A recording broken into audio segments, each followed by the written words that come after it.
Hello everyone, welcome to Sweet Memories. Upcoming రివ్యూలోకి వెళ్ళిపోదాం. అంజు సిచ్యువేషన్ని చూసి బాగి పిల్లలు అందరూ చాలా బాధపడుతూ ఉంటారు కదా. అప్పుడే రామ్మూర్తి హాస్పిటల్కి రీచ్ అయ్యి పాపం అంజుని చూస్తూ బాధపడుతూ ఉంటారు. ఇది ఇలా ఉండగా మనోహరి మాత్రం ఖచ్చితంగా అంజుకి బ్లడ్ దొరకకూడదంతే. దొరికితే బ్రతికిపోతుంది. దొరకకుండా ఉండేలా నేనే ఏదో ఒక ట్రాప్ వేయాలని ఆలోచిస్తుంటే సరస్వతి వార్డెన్ హాస్పిటల్కి వస్తారు.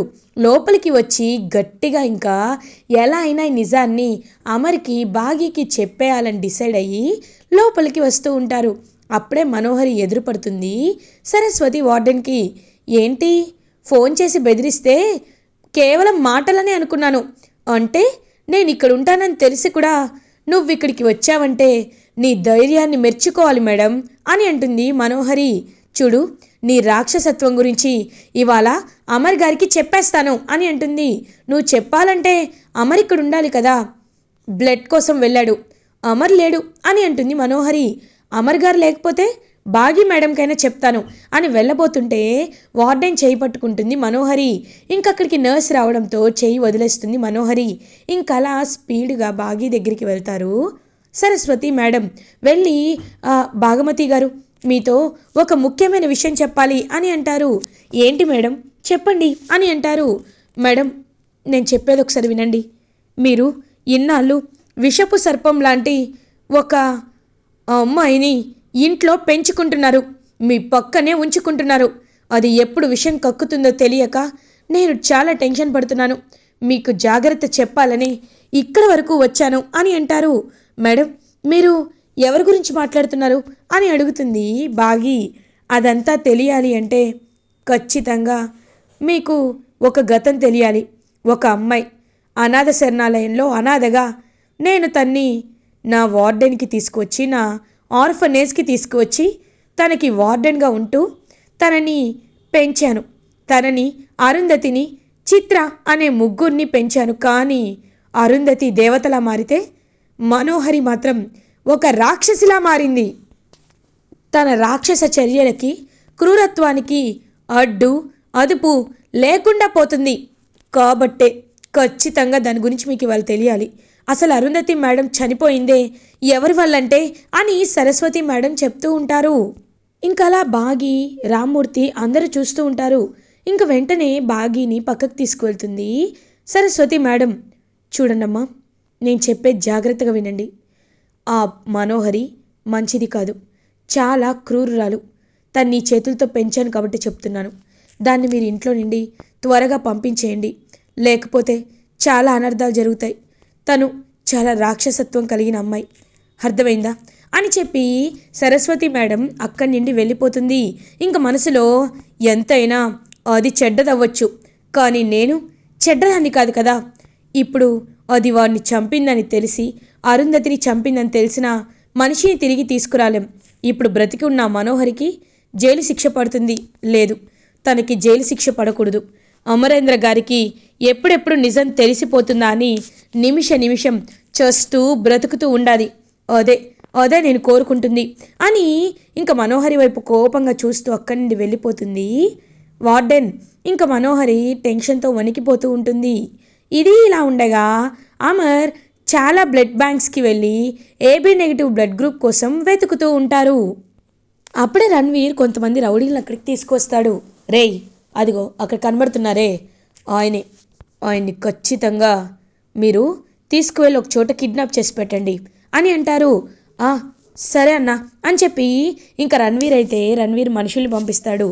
అమర్ ఆ రౌడీలందరినీ ఫుల్గా బాగా కొట్టి చేతులు కాళ్ళు విరిచేసి రణ్వీర్ దగ్గరికి వస్తాడు.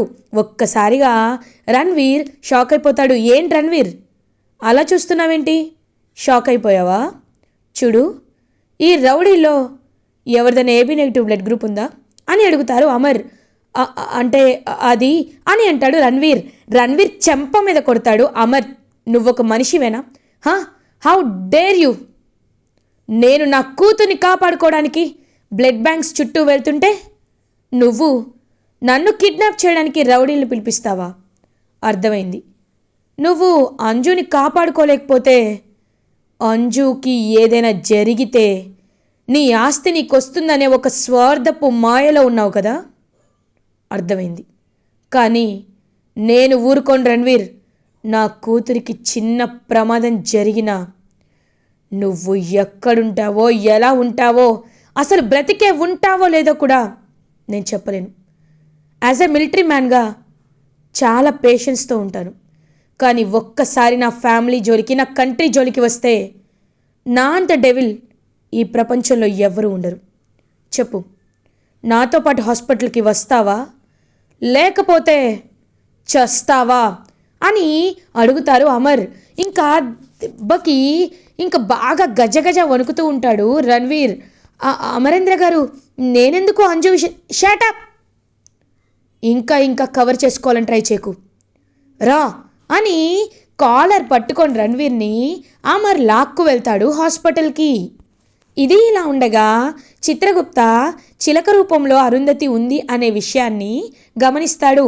ఇంకలా చిలకలా ఉన్న అరుంధతి దగ్గరికి చిత్రగుప్త వచ్చి, ఏమిటి బాలిక, నీ సహోదరికి నీవు తెలియకూడదని ఇలా చిలక రూపంలో మారితివా అని అంటారు. అవును గుప్తా గారు, మీరు కరెక్ట్గానే కనిపెట్టారు.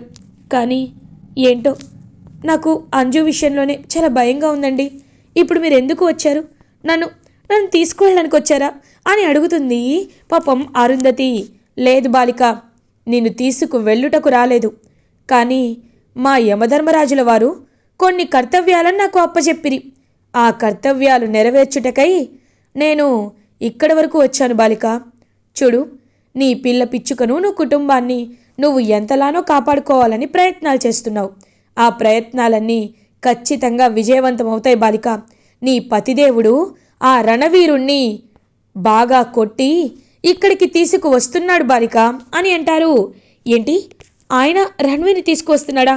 అవునా అని అలా చూసేసరికి రణ్వీర్ కాలర్ పట్టుకొని లాక్కు వస్తూ ఉంటారు అమర్. డాక్టర్, ఒకసారి ఈ రణ్వీర్ బ్లడ్ గ్రూప్ని టెస్ట్ చేయండి అని అంటారు అమర్. మనోహరి రణ్వీర్ని చూసి ఒక్కసారిగా షాక్ అయిపోతుంది. ఇంకలా రణ్వీర్ బ్లడ్ తీసుకుంటారు డాక్టర్స్. తీసుకొని ఇంకా రిపోర్ట్ చూసేసరికి, సార్ ఆయన blood group AB negative sir అని అంటారు. హో, ఏబీ నెగిటివ్. రణ్వీర్, నా పాపకి బ్లడ్ ఇవ్వాల్సింది నువ్వే ఇప్పుడు అంజుని కాపాడాలి అని గట్టిగా అంటారు అమర్. సరే అమరేంద్ర అని రణ్వీరే తనకి ఇష్టం లేకపోయినా అంజు కోసం బ్లడ్ని ఇస్తాడు. ఇంకలా మనోహరి అనుకున్నదంతా ఫ్లాప్ అయిపోయిందని చెప్పి ఇరిటేటింగ్గా ఫీల్ అవుతుంది. ఇంకలా బ్లడ్ ఇచ్చిన తర్వాత అమర్ రణ్వీర్ దగ్గరికి వచ్చి, చూడు రణ్వీర్, ఇప్పుడు నువ్వు చేసిన మేలుని నేను ఎప్పటికీ మర్చిపోలేను.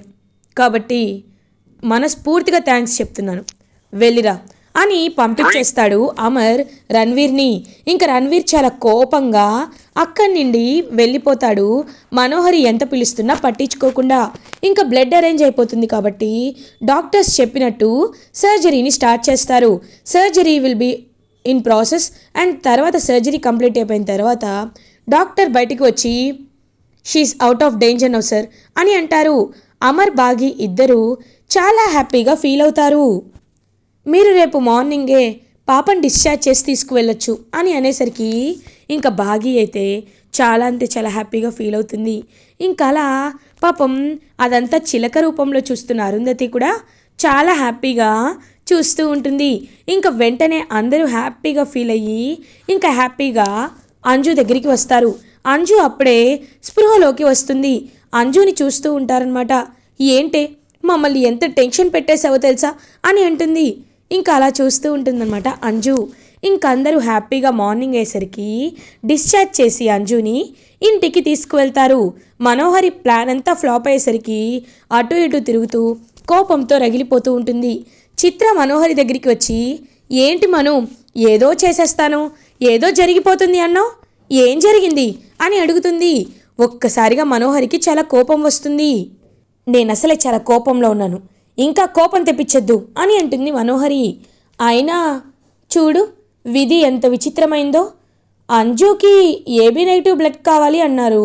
సమయానికి అమరేంద్ర బావగారికి రణ్వీర్ ఎలా గుర్తొచ్చాడో, రణ్వీర్ని ఎలా బెదిరించాడో, రణ్వీర్ ఇక్కడికి ఎలా వచ్చారో, అయినా రణ్వీర్ గారిది అంజుది ఒకే బ్లడ్ గ్రూపా అని అంటుంది. ఒక్కసారిగా షాక్ అయిపోతుంది మనోహరి. ఏమన్నావు? అంజుది రణ్వీర్ది ఓకే బ్లడ్ గ్రూప్ అంటే చిన్నప్పుడు నేను చాలాసార్లు వ్యాక్సినేషన్ చేయించడానికి దుర్గని తీసుకువెళ్ళినప్పుడు కూడా ఇదే మాట చెప్పారు. రణ్వీర్ది దుర్గది ఓకే blood group, AB negative blood group అని అంటుంది మనోహరి. ఒక్కసారిగా చిత్ర షాక్ అయ్యి, అంటే మను, నువ్వు ఇన్ని రోజులు చెప్తున్నట్టు నిజంగా అంజు నీ కూతురే అంటావా అని అంటారు. ఏమో నాకు అదే అర్థం కావట్లేదు అని అంటుంది. అదే ఏదో మచ్చ ఉంది అంటున్నావు కదా, వెళ్ళొకసారి ఆ మచ్చని చూసిరా అని అంటుంది. ఎస్ కరెక్ట్, ఇప్పుడే వెళ్ళి చూసొస్తాను అని చెప్పి ఇంకలా మనోహరి అయితే మచ్చ చూడ్డానికి పుట్టుమచ్చని ఇంక అంజు దగ్గరికి వెళ్తుంది. ఇది ఇలా ఉండగా అమర్ అయితే ఇంకలా ఆలోచించుకుంటూ ఉంటారు. బాగి అమర్ దగ్గరికి వస్తుంది. ఏవండి, నేను మీతో ఒక ముఖ్యమైన విషయం మాట్లాడాలి అని అంటుంది. ఏంటి బాగి అని అంటారు. ఏవండి, సరస్వతి మేడం మీరు బ్లడ్ కోసం వెళ్ళినప్పుడు నా దగ్గరికి వచ్చారు, వచ్చి నాకు కొన్ని నిజాలని చెప్పారు అని అంటుంది. ఏం నిజాలు బాగి అని అంటారు. మనోహరి గురించి చెప్పారండి.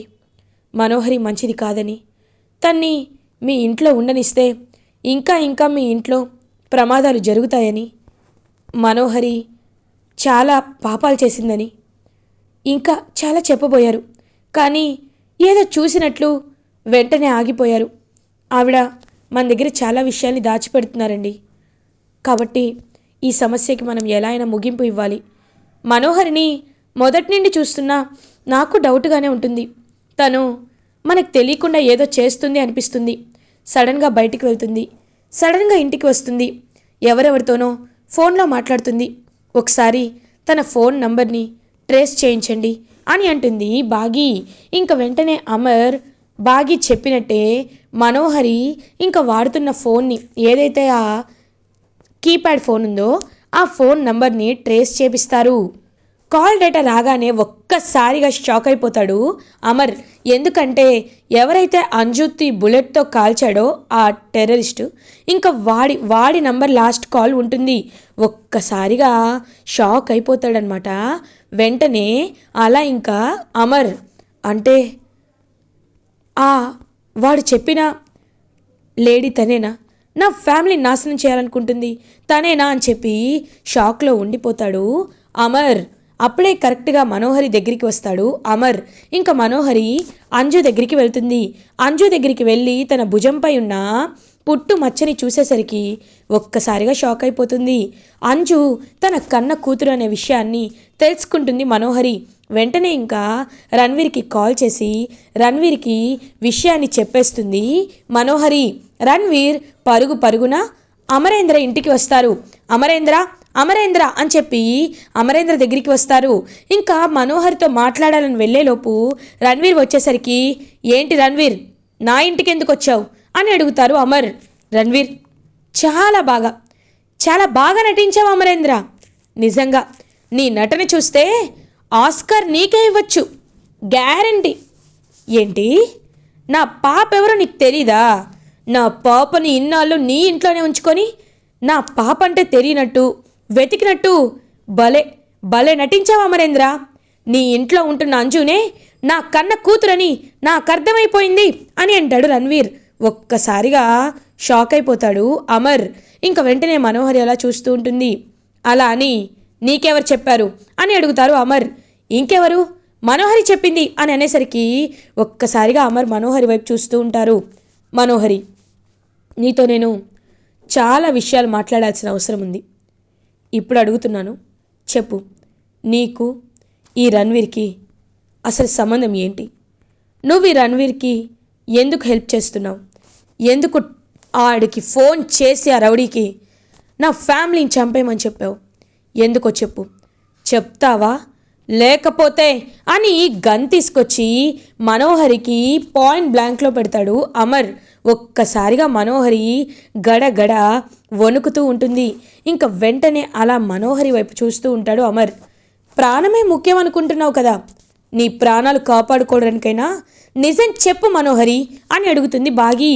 ఇంక వెంటనే రణ్వీర్ తన్ని వదిలేయండి, నేను చెప్తాను, కావాలంటే నిజం నేను చెప్తాను అని అంటారు. నువ్వెందుకు తన గురించి ఇంతలా ఆలోచిస్తున్నావు అని అడుగుతాడు అమర్.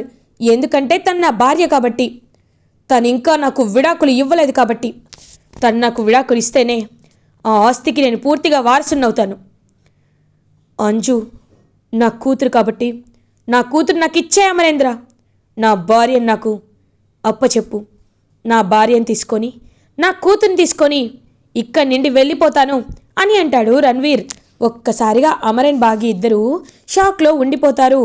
అంటే నీ భార్య మనోహరి అని తెలిసి కూడా అంజు నీ కూతురు కాకపోయినా అంజుని చంపాలనుకున్నావు. ఆస్తి కోసం, ఆస్తిపై మమకారం తప్ప నీకు అంజుపై ప్రేమ లేదు. చూడండి, నేను పెద్ద శిక్ష వేయాలి మీకు. మనోహరి, నువ్వు ఇదంతా ఎందుకు చేపిస్తున్నావో నాకు తెలీదు, ఏం ఆశించి చేయిస్తున్నావు కూడా నాకు తెలీదు. కానీ క్షమించడం కంటే గొప్ప గుణం ఏది లేదని చెప్తారు కాబట్టి, నువ్వు నా అరుంధతి ఫ్రెండ్వి కాబట్టి నువ్వు రణ్వీర్తో వెళ్ళి సంతోషంగా ఉండు. మీరిద్దరూ భార్యాభర్తలుగా కొన్నాళ్ళు ఉంటేనే, మీరు నిజంగా మారిపోయారని నేను నమ్మితేనే నా కూతురు అంజుని మీకు అప్పచెప్తాను. తను మేజర్ అయిన తర్వాత నేను మీకు తను అప్పచెప్తాను. ఇప్పుడు నేను తను మీకు అప్పచెప్పను. మీరు ఏం చేసుకుంటారో చేసుకోండి అని అంటారు అమర్. అమర్ అది కాదు అని అంటుంది మనోహరి. నో మోర్ ఆర్గ్యుమెంట్స్ అని అక్కడి నుండి వెళ్ళిపోతాడు అమర్. ఇంకా రణ్వీర్తో బాగి, చూడండి, మీరు ఏ కారణంతో విడిపోయారో మాకు తెలియదు, కానీ మనోహరిని మీరు చూసుకోవాలి జాగ్రత్తగా. అప్పుడే మాకు నమ్మకం కుదురుతుంది అని అలా ఇంకా బాగి కూడా వెళ్ళిపోతుంది. ఇంకా రణ్వీర్ అండ్ మనోహరి ఇద్దరు కలిసి బయలుదేరుతారు. అంటే రణ్వీర్కి, అమర్కి నా గురించి, నేను చేసిన దారుణాల గురించి ఇంకా తెలీదు కాబట్టి నన్ను వదిలేశాడు. ఇప్పుడు రణ్వీర్తో నేను కలిసి ఉన్నట్టు నటించాలా అని కోపంగా ఆ ఇంట్లో నుండి వెళ్ళిపోతూ అలా ఇంకా రణ్వీర్ అప్పచెప్పేసరికి రణ్వీర్ అండ్ మనోహరి కోల్కతా వెళ్ళిపోతారు. ఇలా ఎపిసోడ్ ఎండ్ అవుతుంది. ఫర్దర్ ఎపిసోడ్ రివ్యూస్ ముందుగా మీకు కావాలి అనుకుంటే మా ఛానల్ని సబ్స్క్రైబ్ చేసుకోండి. Thanks for watching.